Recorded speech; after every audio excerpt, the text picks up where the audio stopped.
नमस्कार दोस्तों। तो ये आज की कहानी शुरू होती है रिया नाम की एक लड़की से। रिया नाम की एक लड़की हॉस्टल में रहती थी और वो अपने पार्टनर के साथ रहती थी। और वो दोनों शेयर करते थे एक ही रूम, एक ही साथ पढ़ाई करते थे, बातें करते थे, सब कुछ अच्छा था। एक दिन क्या हुआ था, रिया और उसकी पार्टनर सो रहे थे तो रिया की है ना अचानक से नींद उड़ गई। रिया को आवाज़ आ गई कि ऊपर ऊपर क्या आवाज़ आई, जैसे कि कोई चल रहा हो। तो रिया ने अपने पार्टनर को उठाया और उसने बोला कि अरे ऊपर क्या आवाज़ कौन कौन सी आ रही है, कौन चल रहा है इतनी रात को? तो उसने बोला, उसकी पार्टनर ने, अरे वो रूम पहले से ही बंद है, वो फ्लोर बंद ही है और ये ऐसे कैसे आवाज़ आ सकती है? तो वो डर गई।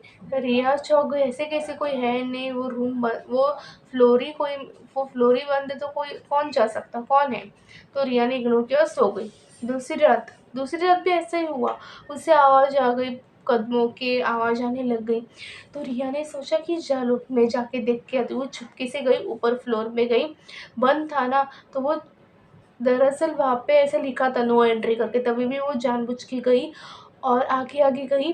तो उसे तो वो रूम नंबर 309 में पहुँच गई। रूम नंबर 309 में आवाज़ आ रही थी, तो उसने वो दरवाज़ा खोल दिया।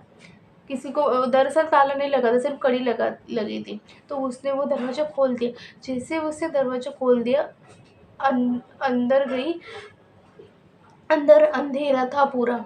उसने मोबाइल लाया था तो उसने मोबाइल के से फ्लैशलाइट चालू कर दी।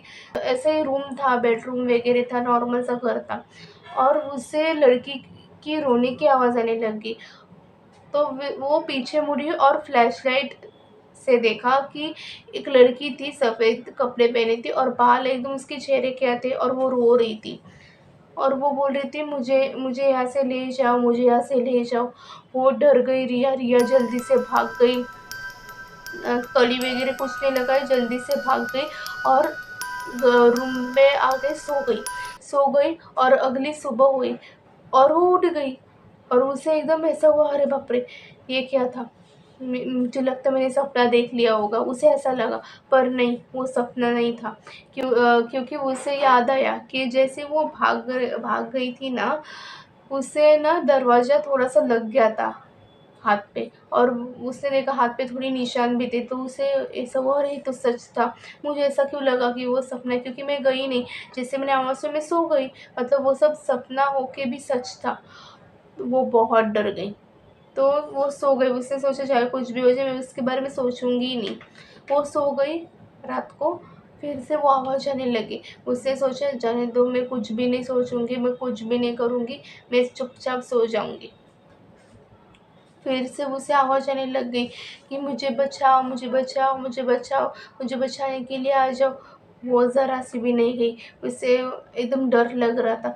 पर तभी भी उसे लगा चलो मैं जाती हूँ, देखती हूँ क्या होता है, क्या भरोसा, सच में किसी को मेरी ज़रूरत रहेगी। वो गई, ऊपर गई, रूम नंबर 309 में गई, कोई नहीं था। जस्ट पीछे मुड़ी, उसे वही सफ़ेद कपड़े पहने हुई लड़की मिली और वो उसे घूर के देख रही थी और हँसने लगी ज़ोर-ज़ोर से। वो बोली, अब तू यहीं रह कि मैं तुझे नहीं छोड़ूँगी। रिया बहुत डर गई और जल्दी से भाग गई, रूम में आ गई और सो गई। और अगली सुबह जैसे उसने अपने पार्टनर को बताया और टीचर्स वगैरह सबको बता दिया। तो सबने बताया तुम्हारी गलती, तुम्हें नहीं जाना चाहिए था। मालूम है ना, आवाज़ आती तो नहीं जाना चाहिए था, तुम्हारी ही गलती है। तो तब से रिया ने वो हॉस्टल ही छोड़ दिया। वो ये डरावना किस्सा कभी नहीं भूल सकती। अगर आपके साथ ऐसा हो तो आप क्या करोगे वो कमेंट करो। आपको स्टोरी कैसी लगी वो भी कमेंट करो। लाइक शेयर सब्सक्राइब करें, अपने दोस्तों को शेयर करिए ये स्टोरी। अगर आपके साथ कोई घटना घटी आपके दोस्त या रिश्तेदारों के साथ तो मुझे ईमेल करें, मैंने अपनी ईमेल आईडी डिस्क्रिप्शन बॉक्स में दी हुई है। तो अगली वीडियो आपके ऊपर होगी। और हाँ, मेरे बाकी के 2 चैनल्स को भी सब्सक्राइब कर दीजिए। एक मेरा व्लॉग चैनल है और एक किचन चैनल, और एक इंस्टाग्राम पे भी मेरा अकाउंट है। इंस्टाग्राम में मैं डेली में मैं डालती हूँ, मैं किचन के और व्लॉग्स के और हॉरर के जो अपडेट रहते हैं मैं स्टोरी डालती हूँ, तो आप देख लीजिएगा। चलो मिलते हैं अगली हॉरर स्टोरी में, बाय।